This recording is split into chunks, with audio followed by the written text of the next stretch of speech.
Today on Histopedia, we're uncovering the First Continental Congress, a monumental event in 1774 that marked the first collective action by the American colonies against British rule. This gathering in Philadelphia was not just a reaction to oppression, it was a carefully calculated step toward the organized resistance that would lead to revolution. But what precisely happened during those critical weeks? What decisions were made, and how did this meeting lay the groundwork for independence? The Congress convened at a time when tensions between Britain and its colonies had reached a breaking point. For over a century, the colonies had operated with relative autonomy. They managed their own local governments, built thriving economies, and developed distinct regional cultures. However, the end of the French and Indian War in 1763 changed everything. Britain, deep in debt, sought to tighten control and extract revenue from its colonies. The Stamp Act of 1765 and subsequent taxes were met with outrage, as colonists argued that taxation without representation violated their rights as Englishmen. Protests escalated in the years that followed. The Boston Massacre in 1770 highlighted the dangers of Britain's growing military presence in the colonies. Then, in 1773, the Boston Tea Party, an audacious act of defiance against the Tea Act, infuriated the British government. In response, Parliament passed the Coercive Acts in early 1774. These laws, which the colonists called the Intolerable Acts, were aimed at punishing Massachusetts, but had the unintended effect of uniting the colonies. The Coercive Acts included measures like the Boston Port Act, which shut down Boston Harbor, crippling its economy. The Massachusetts Government Act dismantled local self-rule, placing the colony under direct royal control.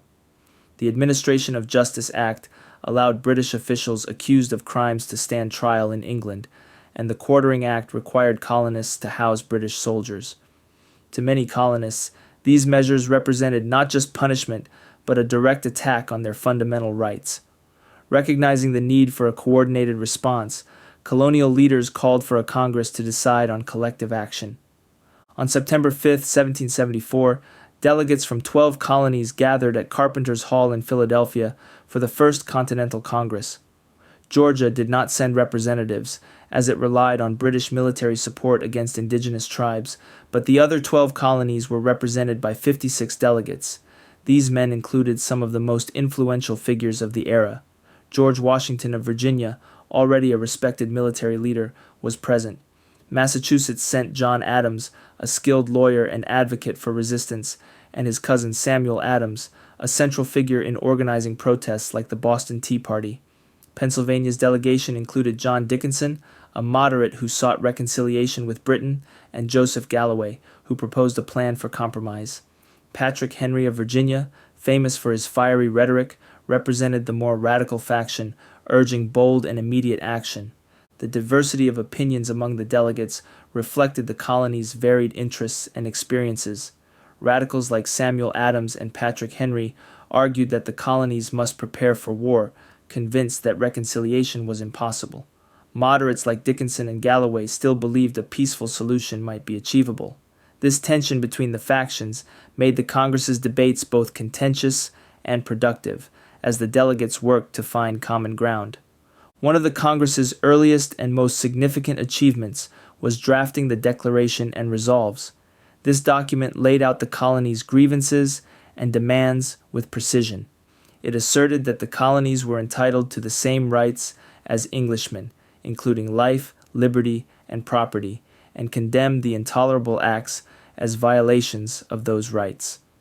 The Declaration demanded the repeal of these laws and called for a return to the relationship that had existed before 1763, when Britain had exercised less direct control over the colonies. The language of the Declaration was carefully chosen to balance the more radical calls for independence with the moderates' hope for reconciliation. Recognizing that words alone would not be enough, the Congress took concrete action to back its demands.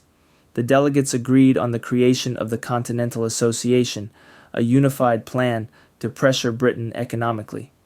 The association called for an immediate and complete boycott of British goods, halting their importation into the colonies.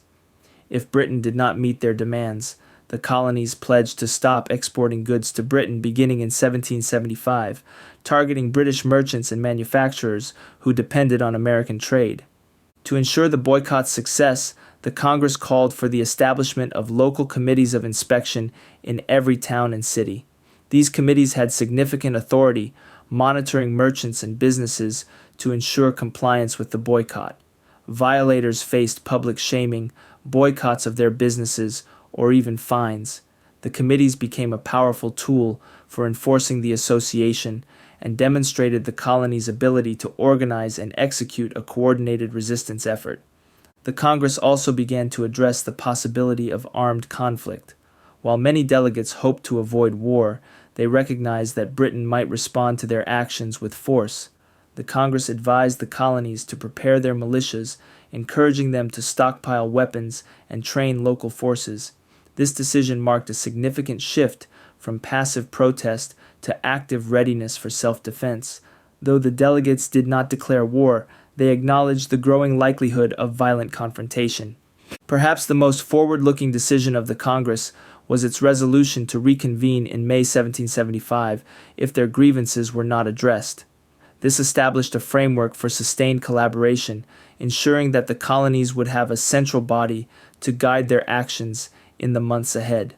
The decision to meet again was a crucial step toward building a unified political structure, one that would later evolve into the Continental Congresses that managed the Revolutionary War. The atmosphere at Carpenter's Hall was intense. Delegates debated late into the night, balancing the urgency of their task with the need to maintain unity. Despite their differences, they recognized that their strength lay in acting collectively. The First Continental Congress was a moment of compromise and resolve, where representatives from across the colonies worked to craft a shared strategy in the face of unprecedented challenges. As the Congress adjourned in late October 1774, its resolutions began to take effect across the colonies. The Declaration and Resolves was printed and widely distributed, rallying public opinion against British policies. The Continental Association began to reshape economic behavior as local committees enforced the boycott with remarkable efficiency. Colonists increasingly saw themselves as part of a larger movement, united by shared grievances and a common purpose. Britain's response was swift and uncompromising. King George III rejected the Congress's demands outright, declaring the colonies in rebellion. Parliament sent additional troops to enforce British authority, escalating tensions further.